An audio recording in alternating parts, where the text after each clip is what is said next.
Bonjour Monsieur Bayemi Bilik, merci de nous recevoir. Donc tu es chercheur et tu as étudié l'Antiquité de l'Asie. Avant de nous raconter tout cela, présente-toi rapidement. Oui, effectivement, donc je suis chercheur camerounais, kémite, comme on le dit chez nous. Et donc j'ai effectivement fait des recherches sur l'histoire antique de l'Asie et particulièrement l'histoire de l'Asie du Nord-Est, qui correspond aujourd'hui aux pays donc de la Chine, du Japon et des deux Corées. Et effectivement, ce qui m'a amené à la recherche historique, c'est un projet littéraire que j'avais pour présenter l'histoire coréenne, la culture coréenne, que je connais très bien, j'ai cette prétention-là. Mais j'arrivais pas à travailler avec les documents et l'information disponible au public et même pour les chercheurs. Donc je me suis lancé dans cette activité pour aller trouver moi-même ce qui était l'histoire telle qu'elle s'était passée. Et ça a duré 10 ans, pendant lesquels j'ai récolté de l'information à la source même, en travaillant avec les documents disponibles tant en Corée, en Chine qu'au Japon.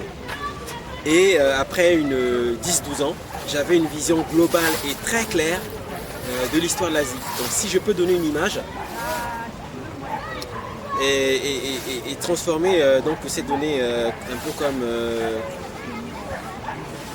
comme une bouteille, si je disais que tout ça ressemble à une bouteille, je dirais que je voyais donc l'histoire de l'Asie de manière assez claire avec l'organisation, comme un flot d'informations, comme une rivière qui coule, plutôt. Mais une rivière qui coule de manière désorganisée à partir d'une certaine époque. Un peu comme s'il y avait eu un choc, comme s'il y avait eu un événement grave dans le passé. Et c'est cette première partie de la recherche donc, qui répondait à la question de savoir qu'est-ce que c'est que l'histoire de l'Asie, qui m'a mené à répondre à une seconde question qui était que s'est-il passé entre le 3e et le 7e siècle, précisément dans ce qui est aujourd'hui la péninsule coréenne, mais qui abritait 3 royaumes très importants, qui sont les royaumes de Kogoryo, Baekje et Shilla. Et j'ajoute aussi Yamato, qui est le nom ancien du Japon, mais qui était dans le Japon à sa naissance. Et j'ai commencé cette étude sur cette période bien particulière, dans le détail. Et là, le jour où j'ai compris, je suis tombé de très haut. Mais allons droit au but. Vous avez fait une incroyable découverte durant ces recherches. De quoi s'agit-il? Alors, effectivement, en étudiant cette période du 3e au 7e siècle, je me rends compte que pour aller rapidement vers 658-660, ce royaume de Baekje, qui est un royaume kémite, africain, d'essence africaine, de culture, de tradition, de civilisation africaine, qui est l'état jumeau de ce qui est aujourd'hui le Japon. Parce que ce sont les nobles, les artisans, les industriels de cet état-là qui se sont déplacés sur l'île du Japon pour fonder l'état du Japon actuel. Ce sont des états, ce sont des frères ou des sœurs jumelles. Cet état-là, entre 658 et 660, va être attaqué par la Chine, donc la dynastie Tang, et va être totalement rasé. C'est un véritable génocide. Parce que dans l'article, je démontre bien que c'est un génocide qui a été planifié. C'est pour ça que je parle de génocide. Donc il y a bien une planification et il y a un meurtre de masse. Donc, tous ces gens sont tués et les rares survivants vont fuir et aller se réfugier chez leurs frères sur l'île du Japon. Cet événement-là est l'événement critique dans l'histoire non seulement de l'Asie, mais même dans l'histoire du monde. Parce que si Baekje n'avait pas été détruit, l'Asie aurait été développée, beaucoup plus développée, au point de ne pas être colonisée par les Européens. Et l'Afrique n'aurait pas été colonisée parce qu'ils seraient venus à notre secours. D'accord. Mais donc, dis-moi, quel est l'impact de tout cela pour le monde actuel et pour ceux et celles qui liront cet article? Écoutez, François, c'est une excellente question. Je parle de l'Antiquité, mais c'est l'Antiquité récente. Le 3e, 7e siècle, c'est il y a 1300 ans. Hein. Donc, à l'échelle de l'histoire de l'Afrique, 1300 ans, c'est un claquement de doigts. 1300 ans. Alors, le fait d'avoir identifié ce problème nous permet aujourd'hui, donc en 2015, de dire qu'on sait de manière certaine le point d'origine des conflits graves qui opposent la Chine au Japon. Donc ce n'est pas la colonisation japonaise en Chine, hein, la Mandchourie et tout ce qui s'est passé là-bas, c'est beaucoup plus loin. La Chine et le Japon se sont opposés pour la première fois pour la défense de Pekché. Parce que je l'ai dit tout à l'heure, Pekché c'est le frère jumeau du Japon. Ils sont comme frères et sœurs. Ce sont deux États, mais qui dans leur comportement, dans leur organisation, vivent et se comportent comme des États frères. Et l'impératrice Sémé, lorsqu'elle va recevoir l'appel au secours de Pekché, qui est sur le continent, va envoyer ses troupes au secours. Donc les forces navales, les forces militaires japonaises vont s'engager, enfin de Yamato, parce que c'est le nom qu'il faut utiliser, c'est le nom ancien, vont être engagés donc, dans cette bataille, dans cette guerre militaire pendant une dizaine d'années pour défendre tant le territoire de Pekché, qui est au sud de la Corée d'aujourd'hui, que le territoire de Koguryo qui correspond à une région qui commencerait, disons, à ce qui est aujourd'hui Séoul, jusqu'à à l'intérieur de la Chine d'aujourd'hui. Donc, et ça correspondrait pour Koguryo à 5 fois ce que la Corée du Nord aujourd'hui. Donc cet engagement militaire de longue durée montre bien que ce n'est pas une guerre normale, c'est-à-dire que c'est une affaire de vie ou de mort, c'est-à-dire qu'il y a quelque chose à sauver. Qu'est-ce qu'il y a à sauver? Mais il y a à sauver simplement la civilisation africaine de l'époque, leur manière de vivre, leur way of life. Donc, cette opposition-là va se terminer donc par la destruction totale de Pekché et la défaite de Yamato. Cette guerre, ce génocide va changer l'histoire de la Chine, du Japon et de cette région. Parce que les Chinois vont pouvoir imposer leur vision du monde, qui est celle d'aujourd'hui, puisque leurs institutions vont définitivement être intégrées par les pays de la région, etc. Mais entre la Chine et ce qui va devenir le Japon, il va naître une inimitié, une haine féroce. C'est-à-dire que ça va au-delà de ce qui se passe entre les êtres humains. Moi, je pense que même au niveau cosmique, il y a quelque chose qui s'est passé. Alors, cette énergie qui a été dégagée, cette énergie négative, elle reste là. Et les deux États se regardent face à face en chien de faïence et sont incapables d'avoir des relations normales. Pourquoi?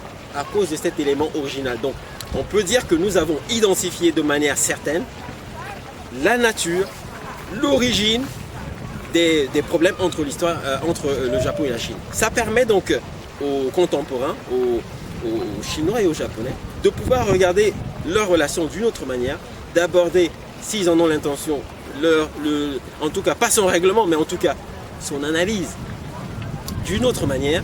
Et dans l'article, je les invite, parce que c'est le seul choix qu'ils ont, je les invite à avoir une approche scientifique et sincère, c'est-à-dire d'avoir une approche de la science africaine. Et cette approche-là va les amener indubitablement, inévitablement vers l'Afrique. Parce que la clé de cette affaire, elle est en Afrique. Je n'en dirai pas plus. Quand on lit l'article et quand ils vont se plonger là-dedans, ils verront bien que les clés de l'histoire aujourd'hui pour les Asiatiques, c'est l'Afrique. C'est la culture africaine, c'est l'histoire africaine dans ses fondements. Parce que c'est là-bas que tout a commencé, et surtout parce que ceux qui ont fondé ces États, l'État du Japon, même l'État de la Chine, sont des Africains. Les bases sont africaines. Donc, tant qu'ils vont nier ce qui est ceux qui sont leurs ancêtres en fait, tant qu'ils vont nier ces racines-là, ils sont condamnés à la destruction. Parce qu'aujourd'hui, on est en fin 2015, et ces deux États sont face à face et les armées sont prêtes. Il y a des provocations au large de la mer de Chine tous les jours. Le jour où il y a une déflagration, pour moi, selon mes estimations, et j'espère que je me trompe, mais ça m'étonnerait parce que là, si je publie cet article qui a été validé par des journaux scientifiques qui voulaient le publier, mais qui voulaient garder les droits d'auteur, ce qui est un peu la règle dans le monde de la recherche scientifique. Et moi, j'étais pas d'accord parce que ça, c'est mon activité, je ne peux pas laisser les droits d'auteur et je veux signer un contrat, ce qui n'était pas du tout leur intention. Mais si les choses se passent telles que je le conseille, alors il y a une voie de sortie. En tout cas, aujourd'hui, ils ont une voie possible de sortie et surtout une nouvelle approche des choses. Je pense que c'était suffisamment important pour qu'on puisse faire la déclaration comme ça. Et donc tout cela semble très intéressant, c'est pour ça qu'il faut aller lire l'article. Mais pour finir, vous tenez à associer quelques personnes à cette importante communication? Oui, cette recherche qui a duré 20 ans, et quand je dis 20 ans, c'est 20 ans, 7 jours sur 7, 365 jours par an, pas de repos, parce que j'ai travaillé tout seul. Donc ça m'a demandé beaucoup d'énergie, beaucoup de travail. Et au départ, c'était un peu le flou parce que j'étais dans la collecte d'informations, mais quand les choses ont été claires, ça a été passionnant.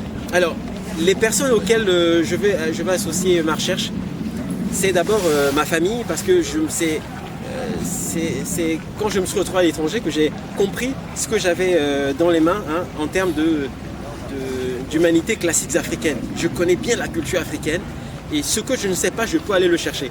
Donc, à ma mère, Ngonov Esther, à sa mère, Ngobivonda Esther, et à ma grand-mère paternelle, Ngonyora Pauline. Leurs noms apparaissent dans l'article parce qu'elles ont été fondamentales dans ce que j'ai acquis avant de quitter le Cameroun.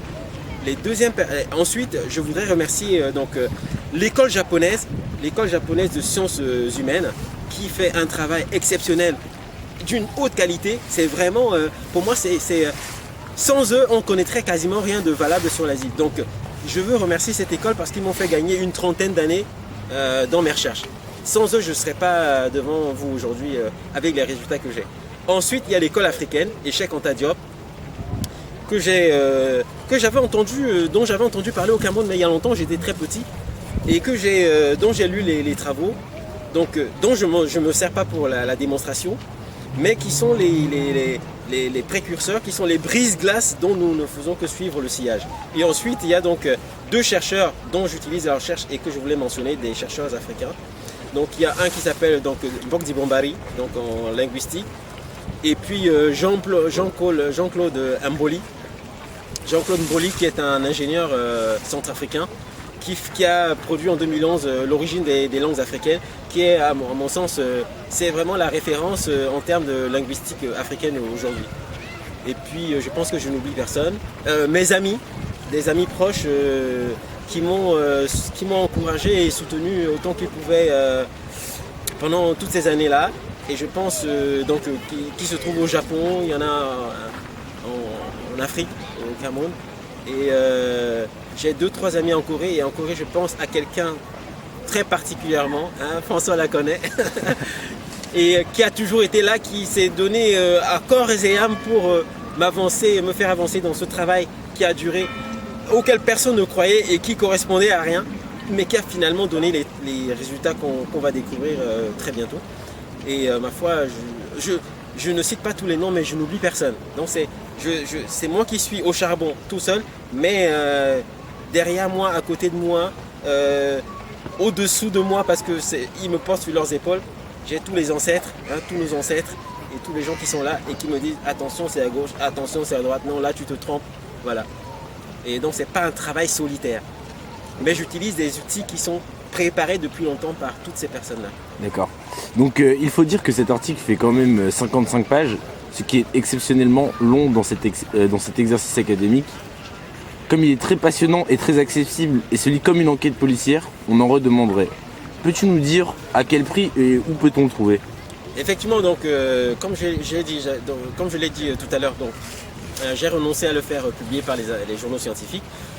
Il sera disponible dans quelques jours sur le site internet pekchekemetafrica.com. Donc vous aurez les informations sur la vidéo, tout en bas de la vidéo. Et puis à partir de ce site, vous pourrez l'avoir par téléchargement au prix de 9 €, qui est un prix tout à fait raisonnable. Et les fonds qui sont récoltés suite à la vente de mes travaux sont consacrés à une fondation dédiée à l'éducation en Afrique. Voilà. Ça faisait partie du projet, donc je n'ai simplement qu'à le préciser. D'accord, merci Baïmbik pour cet entretien que tu nous as accordé. Et allez prendre cet article qui est très passionnant.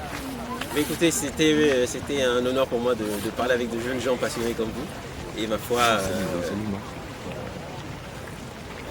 on se retrouvera pour une prochaine communication, il y en aura encore. Merci beaucoup. Merci beaucoup, merci. De rien.